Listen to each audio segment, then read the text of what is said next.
Ghost of the Atlantic. The Atlantic stretched out in every direction like a black canvas, inked heavy by the dying storm.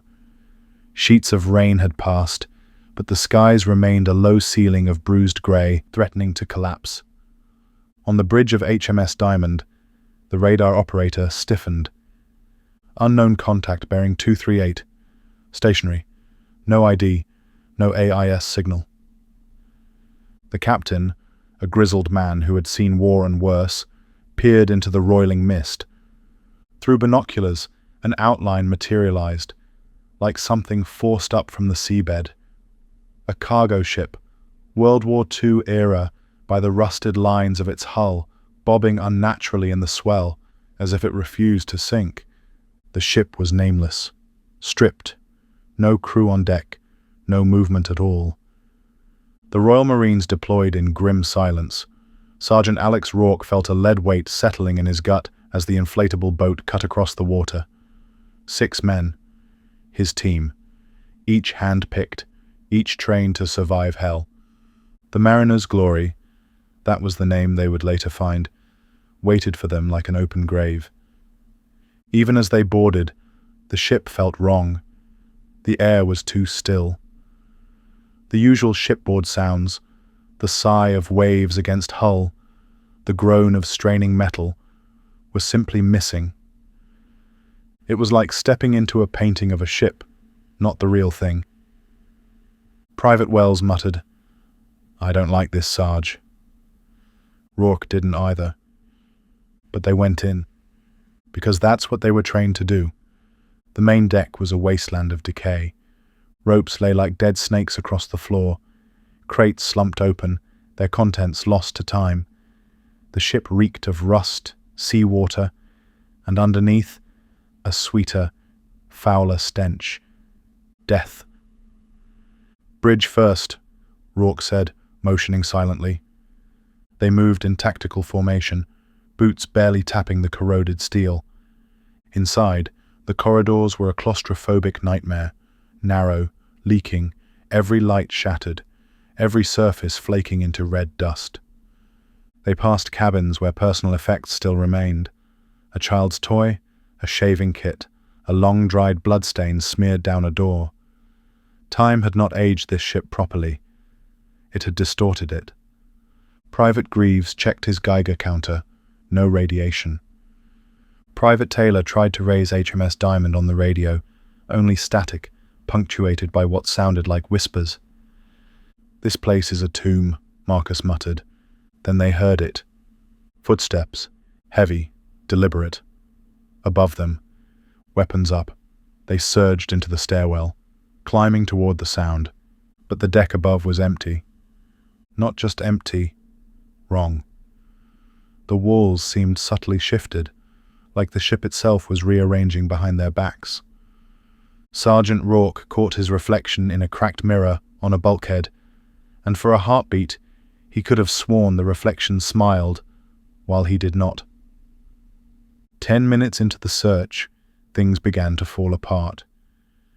Doors they'd closed creaked open behind them, slow and deliberate. The ship seemed to breathe, the walls flexing imperceptibly, the floors bowing as if under unseen weight. Private Greaves vanished first. One moment he was at the rear, covering their 6. The next gone. No sound, no struggle. When they backtracked, his footprints simply ended. Greaves's voice crackled through their radios, distorted and desperate. "Help! It's not right. It's wrong. Under the decks. It's all wrong." Rourke made the call. Find him. Stick together. Weapons hot. The search led them below decks, into the hold. There, they found Greaves, or what remained. Slumped against a rusted crate, eyes wide in terror. His body was bloated, blackened, decomposed, not like a fresh corpse, more like something dredged from a swamp after months of rot. Taylor turned away, retching. This can't be," Wells whispered. Marcus stumbled back, only to freeze. Standing at the far end of the cargo bay, bathed in mist, was Greaves again. whole, alive, smiling. He lifted a hand in greeting, and then melted into the wall like smoke. The men broke, bolted for the main deck, but the ladder they had climbed was gone. Only blank hull met their desperate hands. No sounds came from the sea, no radios, no ship engines. The Diamond was gone. They were alone. And the ship was watching. The cracks in reality widened. Taylor claimed he saw someone, himself, walking alongside him for a heartbeat before vanishing. Wells began muttering about voices whispering his childhood sins into his ear. Marcus swore he heard the cries of his dead brother, the one who died in Afghanistan. They tried to map their path, marking doors, leaving objects. The ship changed anyway. They would turn a corner and find themselves back where they started. Cabins repeated endlessly, but their contents changed subtly. Photos showing their own families, dying flowers that spelled their names, rotted meat twitching with unseen flies. The ship was not haunted. It was alive, and it knew them. Their fears, their regrets, their secrets. Tensions exploded. Marcus accused Taylor of leading them in circles deliberately. Taylor screamed at Marcus, accusing him of betraying the unit. Wells sobbed uncontrollably, clutching his rifle to his chest. It became every man for himself. Rourke fought to hold them together, even as the shadows pressed closer, wearing familiar faces. He saw his old CO, Captain Harris, the one he'd failed to save in Helmand, standing in the mist, pointing an accusing finger. "You let them die, Alex." The guilt was a lead weight around his neck. Still, Rourke pushed forward. Because he had to. In a cramped, rotted captain's cabin, they found a journal. The last scrawled entry was almost illegible, but a few words stood out. Fog rolled in. Shadows walked the decks. They remember. They feed. We are lost, not at sea, but beyond it. The Mariner's Glory was a ghost ship long before the Royal Marines had set foot on it. It wasn't lost to a storm. It had been taken. The ship itself existed outside of reality, a fracture, a splinter, and now it had new crew. The survivors realized, the longer they stayed, the less real they would become. Wells died first, or at least, that's what they thought. One moment he was there, clutching Marcus's arm. The next, he stumbled through a door, and when Rourke wrenched it open seconds later, the corridor beyond was empty save for a deep, dark puddle of blood. Taylor disappeared screaming into a stairwell that folded into itself like wet paper. Marcus clung to Rourke, the two battered men half mad with exhaustion and terror, as they wandered the endlessly shifting decks. The ship wasn't trying to kill them. It was trying to keep them. Again and again, they found their own footprints, weeks old, months, maybe years, circling back on themselves. And always in the mist, the crew of the Mariner's Glory watched, smiling, waiting.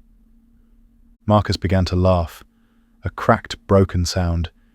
He saw someone down a hallway, a figure wearing his own face, blood dripping from its mouth. "There's no way out," Marcus whispered. Rourke refused to believe it. He had to believe there was a way. In a final act of rebellion, Rourke dragged Marcus up to the main mast. He pulled out a flare, his last, and ignited it at the top. The flare sputtered weakly in the unnatural mist. Rourke screamed at the sky, at the ship, at reality itself. The mist recoiled, shrieking. The ship bucked violently, throwing rusted crates across the deck like dice.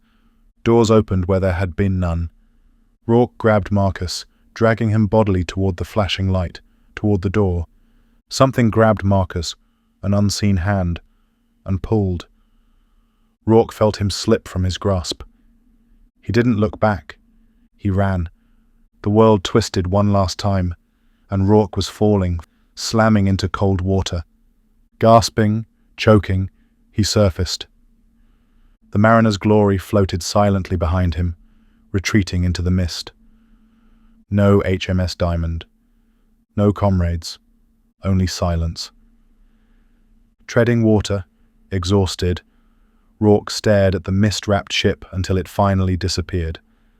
The horizon split with pale light, and Sergeant Alex Rourke, battered, broken, began to swim,